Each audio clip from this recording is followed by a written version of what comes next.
Partner ছাড়া IL speaking develop করুন মাত্র 3টি স্ট্র্যাটেজি ফলো করে।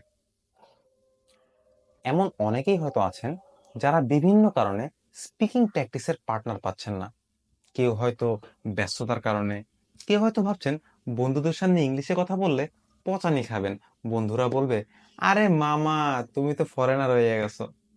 অথবা কেউ হয়তো নিজেকে এতটাই বিগিনার লেভেলে ভাবেন যে ভাবছেন অন্তত কিছুটা ডেভেলপ না করে মানুষের সাথে প্র্যাকটিস করতে গিয়ে মান সম্মান না খোয়াতে হয়। আপনাদের সবার জন্যই হয়তো এই ভিডিওটি হেল্পফুল হবে যদি এই 3টি স্টেপ ফলো করেন। নাম্বার 1, ইংলিশে চিন্তা করা। আমরা অনেকেই হয়তো বিষয়টা নিয়ে তেমন খেয়াল করি না, কিন্তু আমরা যখন কোনো কিছু নিয়ে মনে মনে ভাবি সেটা কিন্তু একরকম নিজের সাথে কথা বলার মতোই। পার্থক্য এটুকুই যে যখন আমরা ভাবি তখন শব্দগুলো আওয়াজ করে মুখ দিয়ে বের হয়ে আসে না। সারাদিনে আমরা কত কিছুই তো ভাবি, নিজেদের ক্যারিয়ারের কথা, বাংলাদেশ টি-20 ওয়ার্ল্ড কাপে কয় ম্যাচ খেলে বাদ পড়বে সে কথা, গার্লফ্রেন্ডের সাথে ডেটে পাঞ্জাবি না শার্ট পরবেন সে কথা। ভাবনার তো আসলে শেষ নেই, কিন্তু একটু চেষ্টা করবেন ভাবার সময় চিন্তাগুলোকে কথায় রূপ দেওয়া, এবং অবশ্যই ইংলিশে। এটা যখন করার চেষ্টা করবেন তখন দেখবেন নর্মালি কথা বলার সময় যেমন কিছু কিছু ওয়ার্ড খুঁজে পেতে কষ্ট হয়, ইংলিশে ভাবার সময়ও অনেকটা একই সমস্যা ফেস করছেন। আর এর মানে বুঝতে পারছেন তো, আপনার নিজের মধ্যেই স্পিকিং এর প্র্যাকটিস হয়ে যাচ্ছে। এই প্র্যাকটিসটা করার কথা হয়তো সবসময় মনে থাকবে না, না থাকলে সমস্যাও নেই। যখনই মনে পড়বে এই আমার তো ইংলিশে চিন্তা করার কথা, তখনই শুরু করে দিবেন। যারা বুঝতে পারছেন না কিভাবে শুরু করবেন তাদের একটা ডেমো দেখাই। ধরুন, যারা পাংচুয়াল মানুষজন তারা হয়তো প্রতিদিন রাতে ঘুমানোর সময় চিন্তা বা প্ল্যান করেন আগামীকাল কি কি করবেন, এবং এটা একটা বেশ ভালো অভ্যাস। এই চিন্তাটাই কিন্তু আপনার ইংলিশে থিঙ্কিং এর শুরু করতে সাহায্য করতে পারে। Let me give it A try.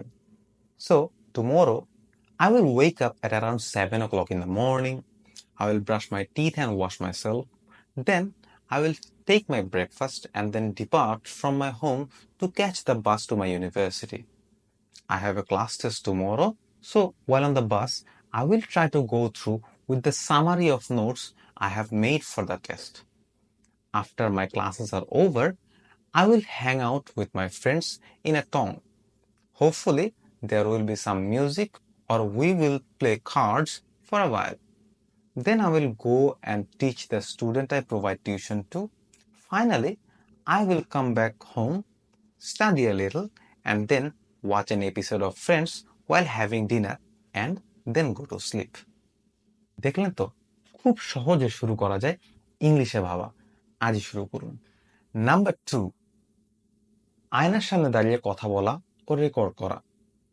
আপনি যে কোনো টপিকে আয়নার সামনে দাঁড়িয়ে নিজে নিজে কথা বলার চেষ্টা করলে আপনার স্পিকিং যেমন প্র্যাকটিস হবে, আপনি এটাও খেয়াল করতে পারবেন কথা বলার সময় আপনার জেস্চার অ্যান্ড পশ্চার কেমন দেখাচ্ছে। তবে আয়নার সামনে হোক বা না হোক, নিজের কথা বা স্পিচ রেকর্ড করা স্পিকিং ডেভেলপমেন্টের একটা দারুণ স্টেপ। হ্যাঁ হ্যাঁ, অনেকেই হয়তো বলবেন আমার নিজের ভয়েস শুনতে তো ভালো লাগে না, ইচ্ছা করে নিজেই নিজের গলা চেপে ধরি। Bro, you are not alone. আমার নিজেরও নিজের রেকর্ডের ভয়েস শুনতে ভালো লাগে না। মনে হয় এত বাজে একটা ভয়েসের কথা মানুষ টলারেট করে কিভাবে। কিন্তু এই জড়তা বা বিরক্তি কাটিয়ে যদি নিজের ভয়েস রেকর্ড করে শোনার কঠিন স্টেপটা নিতে পারেন, আপনি সারপ্রাইজড হয়ে যাবেন কতটা হেল্প এই একটা স্টেপ আপনাকে দিতে পারবে।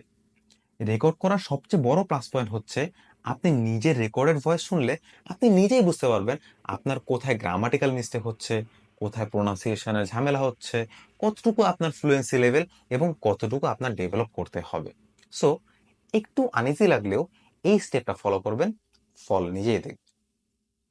নাম্বার 3, ট্রান্সলেশন না করা।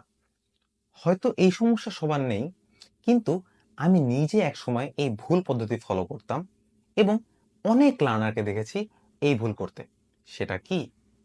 কথা বলার সময় বাংলায় ভাবা, তারপর সেটাকে ইংলিশে ট্রান্সলেট করে মুখ দিয়ে বের করা। সিম্পলি চিন্তা করেন, একবার বাংলায় ভাবছেন, তারপর ইংলিশে ট্রান্সলেট করছেন। এই কমপ্লিকেটেড প্রসেস কমপ্লিট হওয়ার আগেই কিন্তু আপনার মুখের কথা সাপ্লাই বন্ধ হয়ে যাবে স্বাভাবিকভাবে।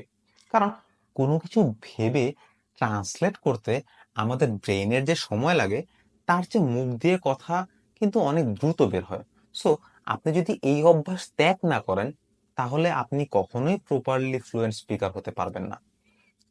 এই ৩ টা স্টেপ রেগুলারলি প্র্যাকটিস যদি করেন, তাহলে আমি গ্যারান্টি দিচ্ছি আপনার স্পিকিং এ বেশ ভালো একটা ইমপ্রুভমেন্ট হবে।